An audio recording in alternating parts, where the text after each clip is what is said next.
You will hear a conversation between Harry and Andrea, two students who have just finished their final exams. First, you have some time to look at questions 1 to 5.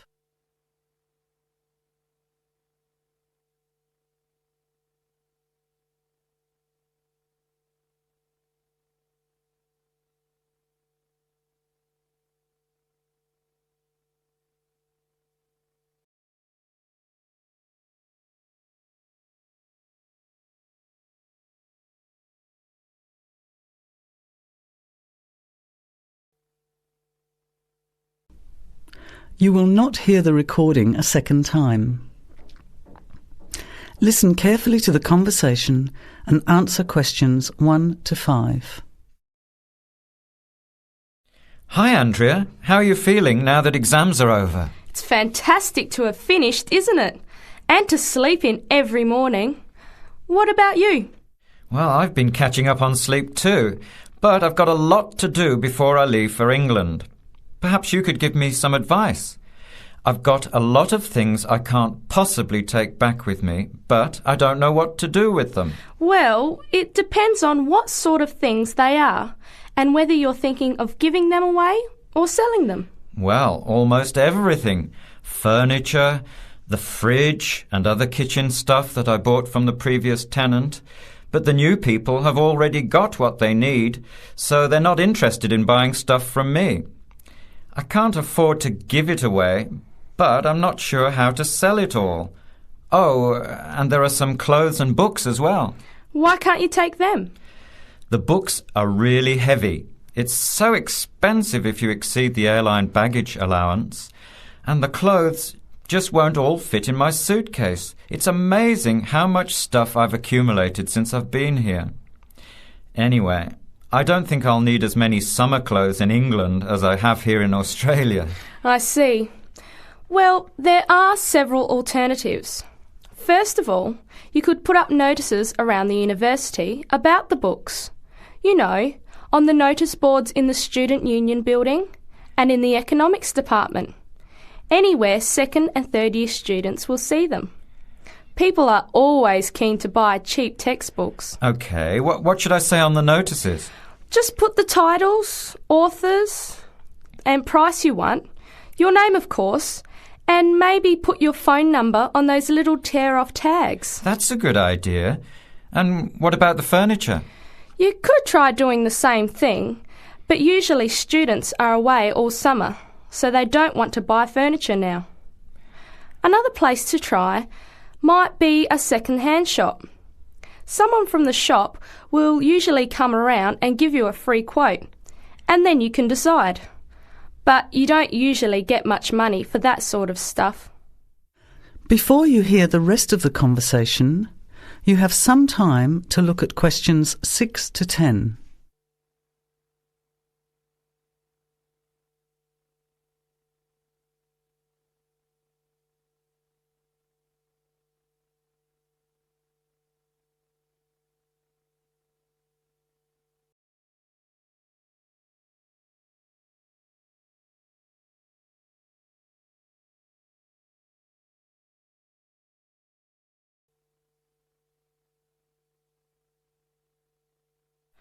Another alternative is to put an advertisement in the Trading Post. Do you know that paper? It comes out every week advertising things people want to sell. You have to pay to put the advert in and then hope people phone. Give them as much information as possible, and if they're interested, invite them to come and have a look. The hard part is agreeing on a price. No, I haven't seen the Trading Post, but I should have a look at it. And I could advertise the fridge, the microwave and the furniture. But the kitchen stuff isn't really that good. You know, old cutlery, a few pots and pans and some plates and things. What shall I do with them? Well, another option is to donate the kitchen things to a charity shop. You know, like the Salvation Army or St. Vincent de Paul. Why don't you get a second-hand shop to give you a quote first? Yes, I could do that. Find out how much they'll give me and then decide whether to sell them or give them away. But I've still got the clothes.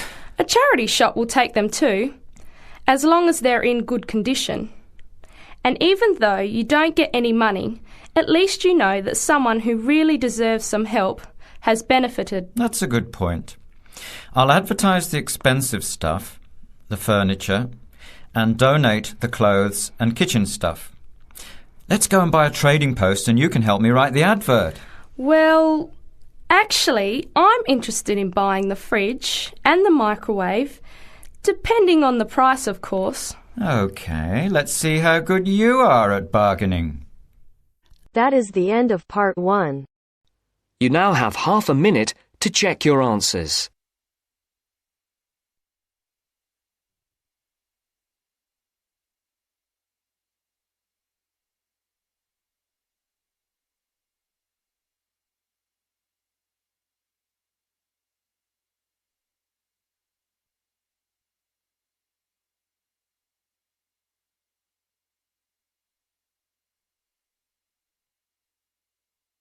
Now turns to part 2. Part 2. You will hear part of an introductory talk to a health club. Listen carefully and answer questions 11 to 15.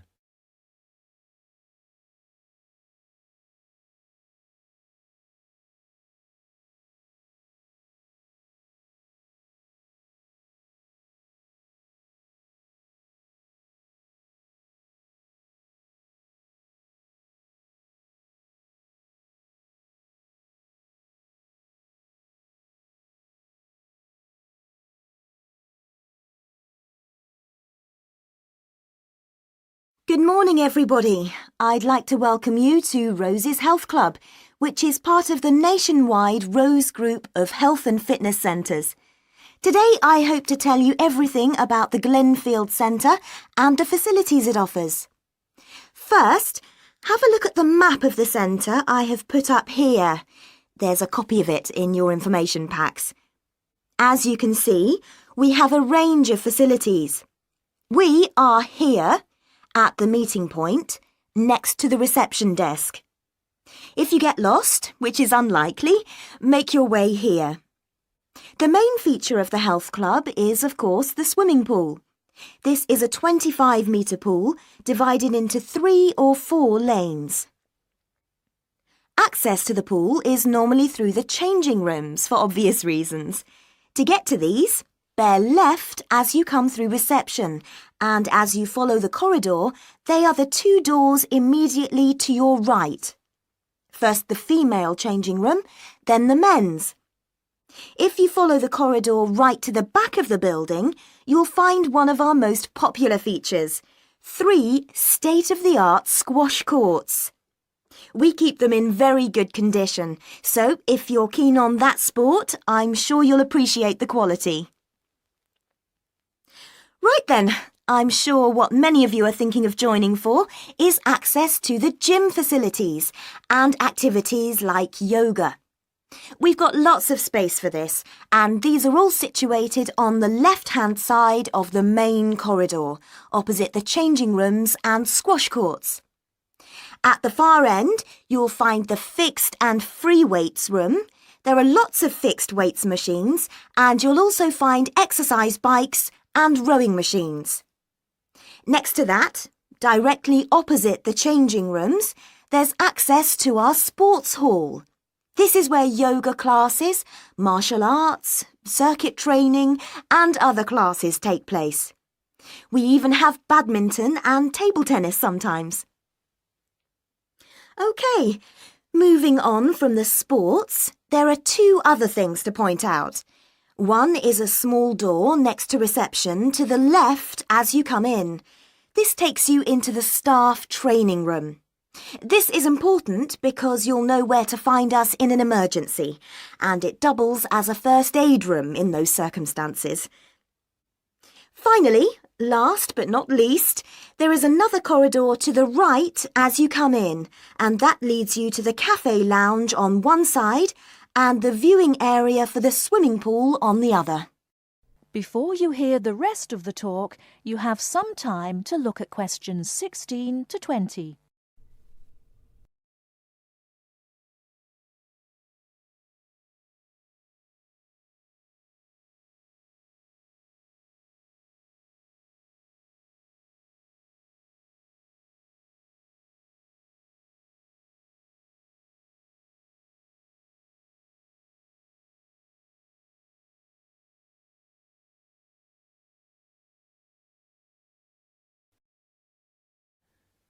Now answer questions 16 to 20. Now, we will go for a little tour in a moment, but first I'd like to tell you a little about the different kinds of club membership we have, so that you can be thinking about what you want as we go round. We first of all have the Anytime membership. Anytime is the complete go-as-you-please membership.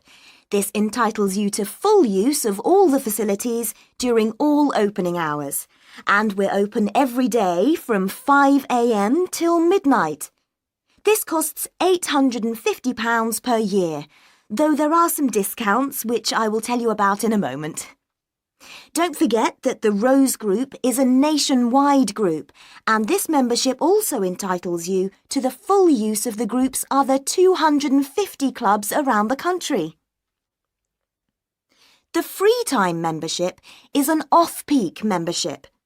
This entitles you to use of the facilities between 10 a.m. in the morning and 3 p.m. in the afternoon. Also, you can use the facilities at any time at weekends. This costs £500.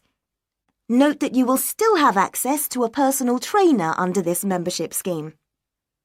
Finally, a standard membership costs £400 and is a weekday membership really, especially suitable for retired people who can come during the week.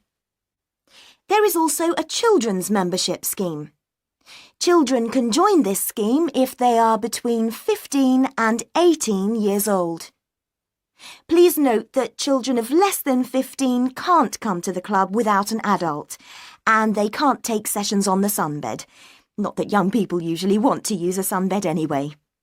The children's schemes are all half price, that is 50% for each child or young person in the scheme. People who live outside the area can have a discount of up to 50%, but this has to be arranged specially with the general manager. If that is of interest to any of you, let me know and I will fix up an appointment for you. Now, let's go on our tour. That is the end of part 2. You now have half a minute to check your answers.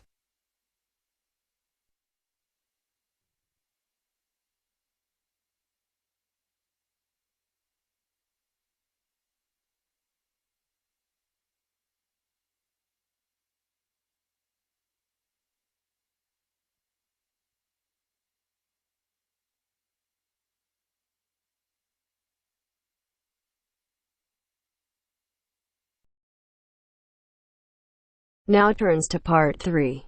Part 3. You will hear a tutor and some students talking about an assignment. Listen carefully and answer questions 21 to 26.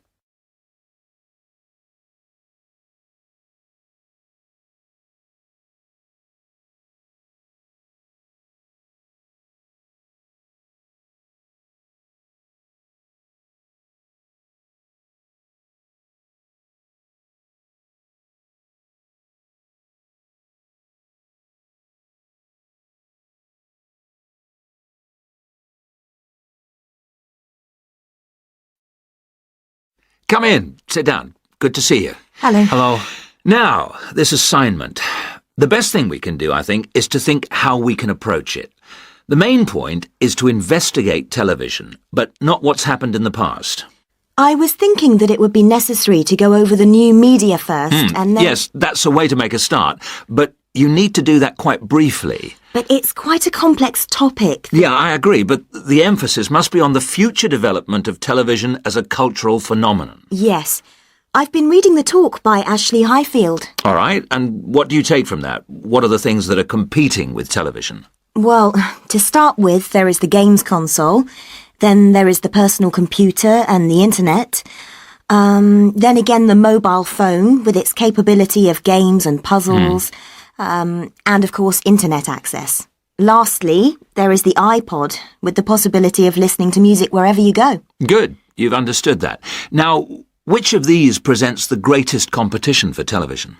Well, according to the research, it's video games. Yes, that's true at present. But in the future... I think the phone will present the greatest threat then. And why? Because it's mobile, portable, and it's developing fast. Yeah, I think you're right. You need always to look to the future and try to assess how things will develop, as we said. Good. Now, you need to move on to the new social trends in connection with television. Is one of them the idea that programmes might become shorter and shorter? Ah, yes. The average programme might be 10 minutes. Or even less, just mini-programmes, say 4 to 5 minutes long. Now, do you think you can get access to all the materials you need? The problem at the moment is the library. Oh, yes? What's happening there? There's a tremendous amount of noise because of the new extension they are building. It's quite impossible to work there. They are stopping work for a week next week, I believe, and then all the sections will be open. There's a hold-up because some roof tiles have not arrived, so there'll be peace for that week. But then after that, the media studies section will be closed for a week and all the noise and dirt will start up again. Yes, the sociology section will be open, and there's some good stuff there for you on this topic, and it's further away from the noise. Yes, I don't think the sociology section is affected at all, and neither is the journal section. No. Obviously, they're rotating the closures, and it was sociology's turn to close for a week last term. I think we should make a complaint. Yeah, I think you should. I've had a word with the library staff. They are very sympathetic, but... They are affected by these works just as we are. If I were you, I'd make a complaint directly to the premises committee. They only meet once a year, but in fact, I know they're having a meeting next Tuesday. You might like to make contact with them, but don't say that I suggested this. Yes. But the Students' Union might be better since they are independent of the university. That's true, but I can't imagine that people haven't already approached them about this. Let's try the premises committee. Good idea. Why not? OK. Now, don't forget I need a copy of your dissertations by email and 2 copies in print, that is, on paper. If you give the reprographics office 24 hours notice, they'll make copies for you. And if you give them my details, they'll send those copies directly to me. They won't send copies to you, so you'll need to take your own copy personally from them. Good. Any questions? Before you hear the rest of the talk, you have some time to look at questions 27 to 30.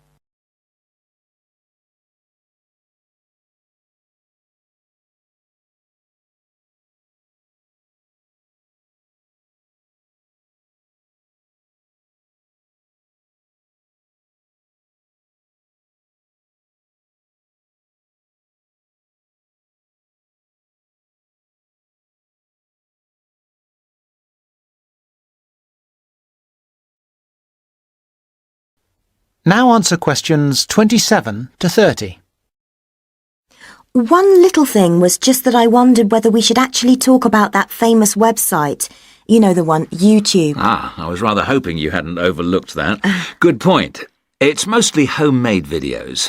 I suppose you could say that each video is a television version of a podcast. Anything else? Yes, I've got a question, I'm afraid. I'm not completely clear about the exact meaning of culture, as we are using it in this subject. Well, Mrs. Jones is giving a lecture on culture and society in the University Theatre. It's on Wednesday at 10 a.m, and you can learn all about it there, I'm sure. Can you give us that again, please? Yes, that's Culture and Society. It's in the University Theatre. And, let me just check the time. Yes, here it is. 10 a.m. on Wednesday. She'll be giving a very thorough discussion of the issues in defining what culture means. Right. That's good. The thing is, the reading list confused me a bit. One thing that occurred to me was that it might be broken down into subsections for future students. Yes, that's a fair point. I'll bear that in mind. Now, don't forget, you need to do the reading and finish the assignment by the 4th of July. Is that okay? Fine. Thank you very much.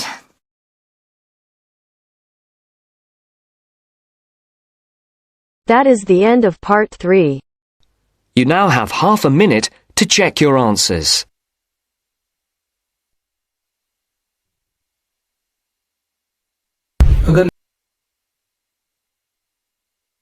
Now turns to part 4. Part 4. You will hear a historian giving a presentation about techniques to identify the origin of handwritten books from the Middle Ages. First, you have some time to look at questions 31 to 40.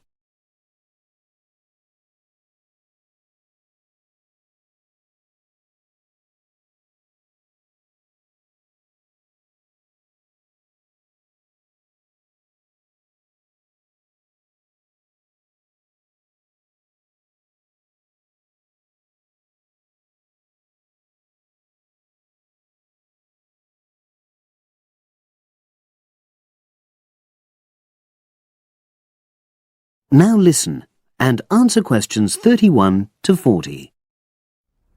My presentation today is on how the science of genetics is being used to shed light on the origin of manuscripts, anything written by hand, produced in the medieval period, that is, the period between the 5th and 15th centuries AD. As many of you know, thousands of medieval handwritten books still exist today. Some of them have a clear provenance, that is, we know exactly where and when they were written. But the origin of many manuscripts has been a complete mystery, that is, until 2009, when geneticists started using DNA testing to shed light on their origins. But before looking at the new research, I need to explain something about the way the manuscripts were produced, particularly what they were written on. Virtually all were written on treated animal skins, and there were essentially two types. The first was parchment, which is made of sheepskin. It has the quality of being very white, but also being thin. It has a naturally greasy surface, which meant it was hard to erase writing from it. This made it much sought after for court documents in medieval times. The second type is vellum, which is calfskin. This was most often used for any very high-status documents because it provided the best writing surface, so scribes could achieve lettering of high quality. So, once the animal hides had been chosen, they had to be prepared. Where the right materials were on hand, the skins were put into large barrels or vats of lime, where they were agitated or stirred frequently. But if lime wasn't available, then the hides were buried. Both these techniques were designed to cause the hair to slough off and the skins to become gelatinous and therefore more flexible. The next stage was to put the hides on stretcher frames and pull them very tight. While on the frame, they were scraped with a moon-shaped knife in order to create a uniform thickness. For parchment, that was the end of the process. But for vellum, there was an additional stage, where it was bleached in order to achieve the desired color.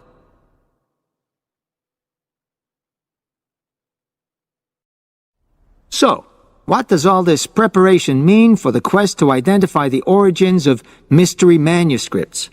Well, until recently, the only way historians and other academics were able to guess at origins was either through the analysis of the handwriting style or from the dialect in which the piece was written. But these techniques have proven unreliable for a number of reasons. It was thus decided to try to look at the problem from a different angle, to start from what is known, that is, the small number of manuscripts whose origins we do already know.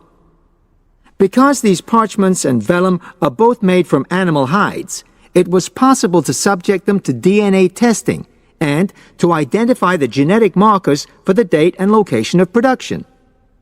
From this was created what is known as a baseline. The next stage was to test the mystery manuscripts, finding their DNA characteristics, and then making comparisons between the known and the mystery scripts. Genetic similarities and differences enabled the scientists to gain more information about the origins of the many manuscripts we had known virtually nothing about up to that point. Now you might ask, what are the potential uses of this new information? Well, obviously, it can shed light on the origin of individual books and manuscripts. But that's not all. It can also shed light on the evolution of the whole of the manuscript production industry in medieval times. And because that was such a thriving business, involving very large-scale movements right across the globe, the new data in turn help historians establish which trade routes were in operation during the whole millennium. Now, if anyone has any questions... That is the end of part 4. You now have half a minute to check your answers.